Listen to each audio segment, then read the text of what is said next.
আমি এইখানেই তোমাকে আর তোমার পরিবারকে এই রাজ্য থেকে বহিষ্কারের আদেশ দিলাম।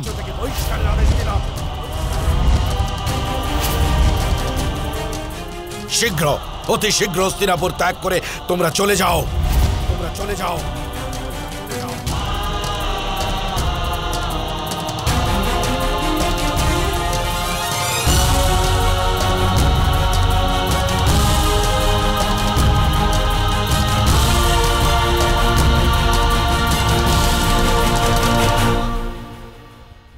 বহিষ্কৃত করছেন আপনি তাতশ্রী?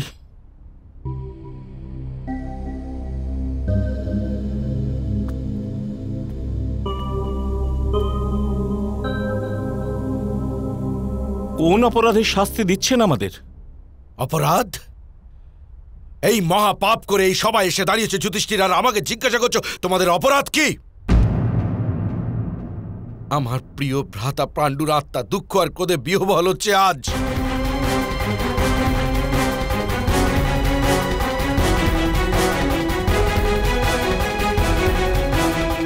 আমাদের পূর্বপুরুষদের নিশ্চয়ই তোমাদের জন্য লজ্জায় মাথা নত হয়ে গেছে। আমাদের এই কার্য কোনো পাপ নয় তাতশ্রী। মহর্ষি কণ্ডুর নিষ্পাপ কন্যা মারিসা 10 জন প্রচেতার সঙ্গে বিবাহ করেছিলেন। সেই মারিসাই প্রজাপতি দক্ষের জন্মদাত্রী তাতশ্রী। আর সমস্ত সৃষ্টির শুরু সেখান থেকেই। যদি একাধিক পুরুষের সঙ্গে বিবাহ করাটাই পাপ হয়, তবে সমগ্র মানব সমাজকে সেই পাপেরই ফল বলা হতো। পাপ আর পুণ্য কেবল কার্যের উপর নির্ভর করে না, সেই কার্যের পেছনে কি অভিপ্রায়, অনাচার না ধর্ম, তার উপর নির্ভর করে পাপ আর পুণ্যের ব্যাখ্যা। কিন্তু যাদের চোখে অনাচারী পুণ্য, তাদের কাছে পাপ কি তা বোঝার বুদ্ধি কিভাবে থাকবে?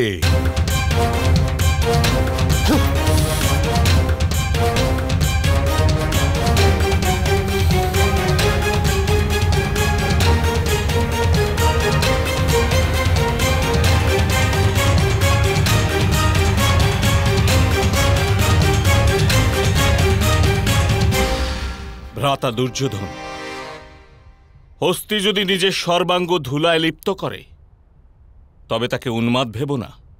তার দেহের ওপর চেপে থাকা জীবদের থেকে মুক্তি পাওয়ার জন্যই তাকে এমন কার্য করতে হয়। মানুষের জীবনেও এমন পরিস্থিতি আসে যখন তাকে অসামান্য উপায় বেছে নিতে হয়। পিতামহ ভীষ্মও একথা স্বীকার করেছেন যে আমাদের কার্য ধর্মসঙ্গত।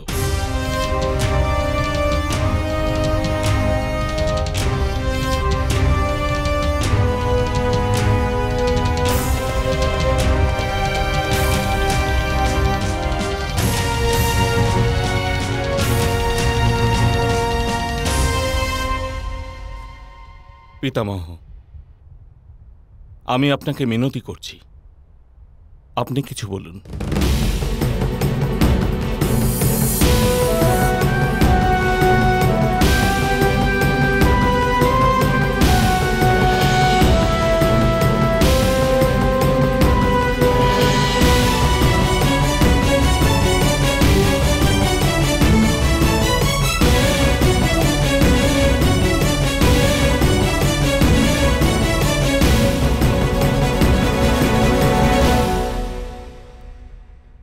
মহারাজ, কাম্পিল্লে কি প্রকারের পরিস্থিতি উৎপন্ন হয়েছিল তার বিবরণ পেয়েছি আমি।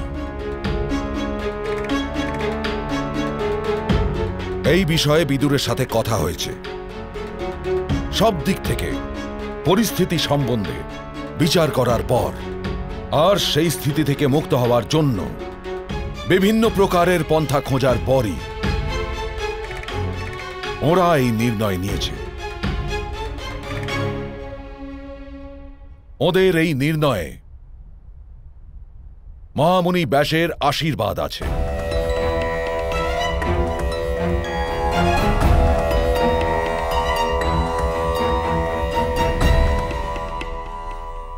এই কার্য অধর্মের ঠিকই, কিন্তু তবুও পাণ্ডুপুত্র এবং পাঞ্চাল রাজকুমারী নিরপরাধ।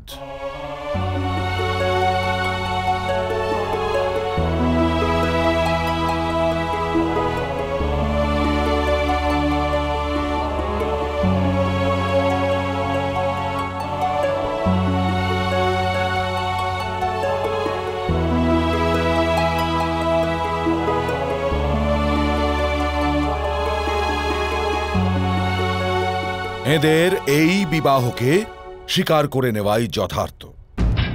কোনো পরিস্থিতিতেই আমি এদের বিবাহকে স্বীকৃতি দেব না মহাময়ী বিশ্ব।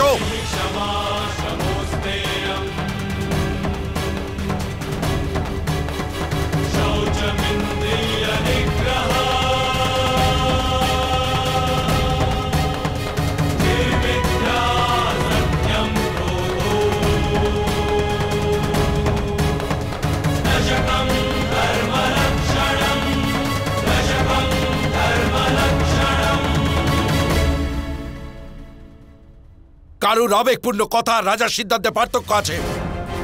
কেবল এই সমাজের উচ্চ বর্গের মানুষদের কথা ভেবে নয়, এক রাজার সিদ্ধান্ত সমাজের সবচেয়ে দরিদ্র, সবচেয়ে অজ্ঞান, সবচেয়ে নিম্নবর্ণের মানুষদের কথা চিন্তা করে নেওয়া উচিত দাদশ্রী।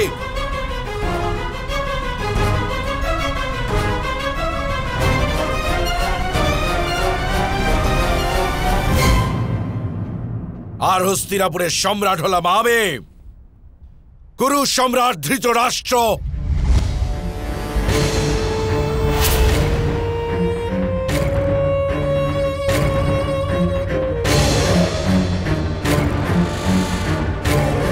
ভবিষ্যতে কোনো অপরাধীর অপরাধ বৃত্তিকে প্রশ্রয় দিতে পারে এমন কোনো কার্যকে আমি স্বীকৃতি দেব না তাতশ্রী, কদাপি স্বীকৃতি দেব না।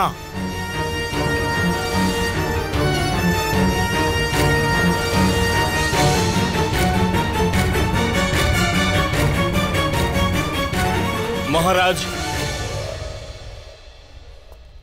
আমরা পঞ্চভ্রাতা আমাদের পত্নীর সঙ্গে সমগ্র সমাজের সামনে দাঁড়িয়ে অগ্নি পরীক্ষা দিতে প্রস্তুত আছি।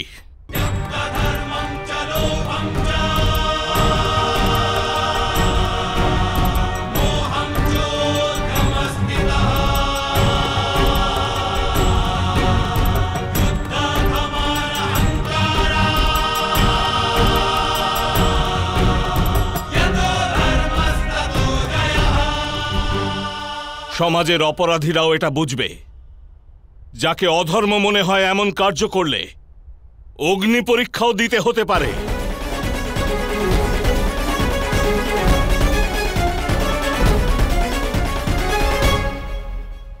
আর মহারাজ, কোনো বালককে বিষ খাইয়ে নদীতে ফেলে দেওয়া,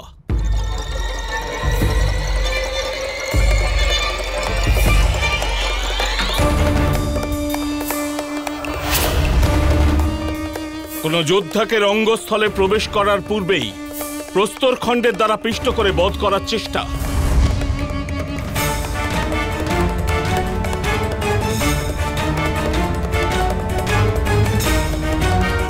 লাক্ষা ও ঘৃত দিয়ে নির্মিত ভবনে পরিবারজনদের দগ্ধ করার প্রচেষ্টা করা,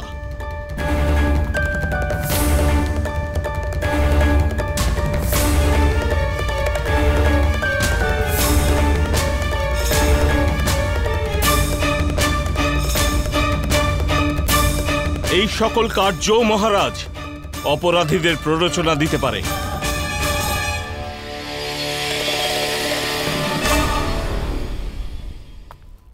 সেই দৃষ্টিতে বিচার করলে মহারাজ, হস্তিনাপুরের সিংহাসনে কোনো উত্তরাধিকারী থাকবে না।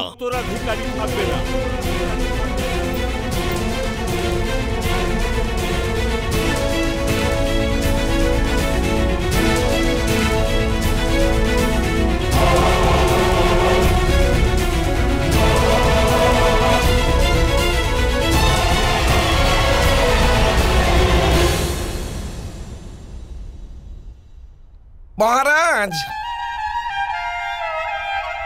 মহারাজ, আমি তো কাল রাতেই আপনাকে মিনতি করেছিলাম আমার ভাগিনেও আমার বাছাদের আমার সঙ্গে গান্ধারে গিয়ে বসবাস করার অনুমতি দিয়ে দিন। আপনার ভ্রাতুষ্পুত্রদের সঙ্গে আমার ভাগিনেওরা একই নগরীতে বাস করতে পারবে না মহারাজ। একে তো এই ভীষণ অপরাধ করে এসেছে এরা, তার উপর আবার অপবাদ দিচ্ছে। ছি ছি ছি ছি।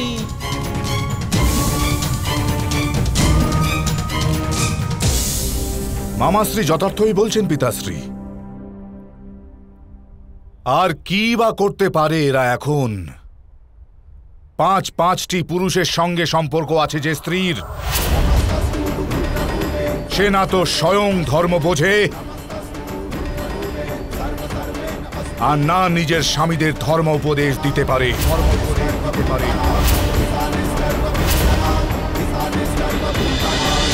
মহাভারত।